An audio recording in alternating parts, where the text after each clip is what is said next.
Modi long live, Narendra Modi long live. আপনারা সবাই দেখেছেন যারা যোগদান করেছে সবাই যুবক এবং বামপন্থী পরিবার এবং মথা পরিবার থেকে। তাদের একটাই কথা, কারণ যুব সমাজকে অনেক স্বপ্ন দেখিয়েছে বামপন্থীরাও এবং এই মথারাও। তো তারা বুঝতে পারলো নিজের অভিজ্ঞতা থেকে, তো তার জন্য তারা দেখলো না নরেন্দ্র মোদী ছাড়া উপায় নেই। কারণ নরেন্দ্র মোদী যেভাবে দেশকে এগিয়ে নিয়ে যাচ্ছেন যুব সমাজের জন্য এবং আমাদের দেশের রাজ্যের জন্য অত্যন্ত দরকার বিজেপি। তো তার জন্য তারা আজকে যোগদান করেছে।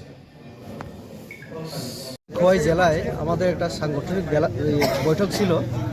এই বৈঠকে পূর্ব সূচনা ছাড়াই কিছু যুবক, ম্যাক্সিমাম যুবক 14 জনের মধ্যে 14 পরিবার থেকে 62 ভোটার না 61 ভোটার আমাদের পার্টি কার্যালয়ে এসে, জেলা কার্যালয়ে এসে যোগদান করেছে সবাই।